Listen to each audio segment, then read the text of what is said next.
آئین میں ترمیم کرنے کے لیے آپ کو 2/3 میجورٹی چاہیے ہوتی ہے بنسبت سمپل 50% میجورٹی، اور یہ جو قانون ہے یہ 2/3 میجورٹی کے ساتھ نہیں پاس ہوئی۔ اب اس میں دونوں سائڈز کے لیے فور اور اگینسٹ ریزنیبل آرگیومنٹس ہیں، اور اگر ہم ماضی میں دیکھیں تو سپریم کورٹ نے اس طرح کے چیلنجز اپنے اختیارات کو جو وہ سمجھتے ہیں کہ کسی طرح سے کرٹیل کرتی ہیں چیزیں، انہیں جنرلی انہوں نے اتنا فیوریبلی نہیں ٹریٹ کیا۔ ایک دفعہ یہ جب فیصلہ آ گیا تھا سپریم کورٹ کے پہلے جو یہ فیصلہ آیا کہ 90 دن میں اندر انتخابات ہونے چاہیے، اور پھر جب دوسری دفعہ سپریم کورٹ ہم گئے اور وہاں پر یہ اسپیسیفک ڈیٹ بھی آ گئی پنجاب کی حد تک ایٹ لیسٹ، کہ حکومت نے اناؤنس کیا، نیشنل اسمبلی نے اناؤنس کیا ایک بذریعہ ایک ریزولوشن کہ وہ اس فیصلے پر عمل درآمد نہیں کرے گی، اور کہ وہ نہیں سمجھتی کہ یہ سپریم کورٹ کا میجورٹی فیصلہ ہے اور کہ وہ اسے رد کر دینا چاہتی ہے۔ یہاں پر پھر ہم دیکھتے ہیں کہ ایک طرح سے یہ شاید ایک ایٹ لیسٹ ایک سپوزڈلی سویلین ڈیموکریٹک نظام کے انڈر یہ ایک بے مثال واقعہ ہے۔ کچھ لوگ 2012 کا واسطہ دیتے ہیں جب جب پرائم منسٹر یوسف رضا گیلانی کو سپریم کورٹ کی طرف سے ہدایات دی گئیں کہ وہ خط لکھیں سوئس اتھارٹیز کو، جو کہ انہوں نے کہا کہ وہ نہیں کریں گے، اور ایونچولی جو ہیں وہ کنٹیمپٹ آف کورٹ پروسیڈنگز ان کے اگینسٹ پھر انیشیٹ ہو گئی تھیں۔ لیکن وہ ایک طرح سے فرق نوعیت کا کیس تھا، بیکاز وہاں پر کسی نے یہ نہیں کہا کہ وہ سپریم کورٹ یا سپریم کورٹ کے فیصلے کو مانتے ہی نہیں ہیں۔ یہاں پر تو ہم ایک بہت فرق نوعیت کی چیز دیکھ رہے ہیں، جہاں پر سپریم کورٹ ایک واضح آئین کی شق کو امپلیمنٹ کرنے کی کوشش کر رہی ہے، اور گورنمنٹ جو ہے وہ کہہ رہی ہے کہ وہ نہیں کرے گی۔ تو یہ سب کچھ تو ایک طرح سے شاید بے مثال ہے ہماری تاریخ میں، مگر جو دوسرا اس کا پہلو ہے، یعنی کہ جوڈیشری میں جو اندر کے اختلافات ہیں، وہ جو ہیں وہ اکثر لوگوں نے اس پر تبصرہ بھی کیا ہے، لکھا بھی ہے کہ وہ کافی طرح سے 1997 میں جو سپریم کورٹ ہے اس میں، اور جو ان کے سامنے جو کیسز تھے اور جو ان کے اندرونی معاملات تھے، اس سے کافی حد تک یہ ایک ملتی جلتی سچویشن ہے۔ کچھ حد تک یہ بات ضرور درست ہے اگر آپ اوپر کے لیول سے یہ دیکھیں، جس میں اگر آپ دیکھیں جو جوڈیشری میں اندر سپلٹ ہے، جو آپ دیکھیں کہ بینچز کی تشکیل کے متعلق جو کرٹیسزم ریز ہوتی ہے، اگر آپ دیکھیں کہ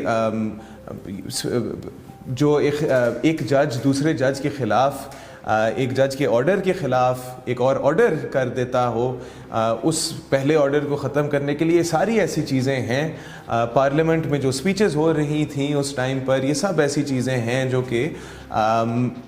1997 میں جسٹس سجاد علی شاہ جب چیف جسٹس تھے ان کے ٹائم پر بھی ہم دیکھتے آ رہے تھے، مگر شاید ہم ابھی اس سطح پر نہیں پہنچے جہاں پر ہم 1997 میں تھے، ایٹ لیسٹ ناٹ یٹ۔ اس پوائنٹ میں تو ایونچولی ہم نے دیکھا کہ جو چیف جسٹس سجاد علی شاہ تھے وہ اپنے عہدے سے بھی ہٹ گئے۔ اس ٹائم پر ہم نے یہ بھی دیکھا کہ نہ صرف آرڈرز ایک دوسرے کے خلاف لکھے جا رہے تھے، یا پھر کہ ایک ایڈمنسٹریٹو آرڈر کے تھرو آپ ایک جوڈیشل آرڈر کو اوور رائڈ کرنے کی کوشش کر رہے ہیں، جو دونوں ٹائمز پہ ہم دیکھتے ہیں ایک سملیرٹی، بلکہ وہاں پر تو ایک ٹائم پر یہ ہو رہا تھا کہ دو جو جج صاحبان تھے وہ اپنے الگ الگ کاز لسٹس بھی جاری کر رہے تھے، یعنی کہ دو الگ الگ نظام چل رہے تھے with in the supreme court. اور ایک اس میں شاید اس کی وجہ یہ بھی ہے کہ ابھی جو ڈویژن ہے with in the supreme court, وہ at this point in time جو ہے وہ اتنی زیادہ پولرائز نہیں ہے، ان دا سینس کہ تقریباً 50-50 جو ہے وہ جج صاحبان کی آپس میں سپلٹ ہے۔ اگر آپ اس لحاظ سے دیکھیں کہ اگر گورنمنٹ جو ہے وہ نہیں کمپلائی کرتی سپریم کورٹ کے آرڈر کے ساتھ تو کیا ہوگا، اس میں تو کافی کلیئر ہے کہ پھر سپریم کورٹ کے پاس یہ اختیار ہے کہ وہ پروسیڈنگز انیشیٹ کرے کنٹیمپٹ کے لیے. اگر وہ کسی اسپیسیفک ڈپارٹمنٹ کے اگینسٹ ہو یا پھر federal government leading all the way up to the prime minister. یہ ہم ماضی میں بھی دیکھ چکے ہیں کہ ایک پرائم منسٹر جو ہیں وہ ڈسکوالیفائی ہو چکے ہیں فار کنٹیمپٹ آف کورٹ, اور that remains a very real possibility in this case as well. Supreme court کی طرف سے یہ ہدایات آئی تھیں کہ فیڈرل گورنمنٹ جو ہیں وہ پرسنل بھی ریلیز کریں فار کنڈکٹنگ دیز پولز, اس کی سیکیورٹی کے لیے, اور ساتھ ہی وہ فنڈز بھی ریلیز کریں. اور آج کے دن جو ہمیں معلومات ہیں اس کے مطابق جو فنڈز ہیں وہ نہیں ریلیز کیے گئے, اور جو پرسنل ہیں وہ بھی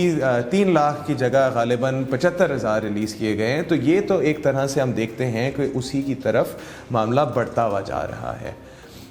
دوسرے اینڈ پہ گورنمنٹ کیا کر سکتی ہے یا لیجسلیچر کیا کر سکتی ہے؟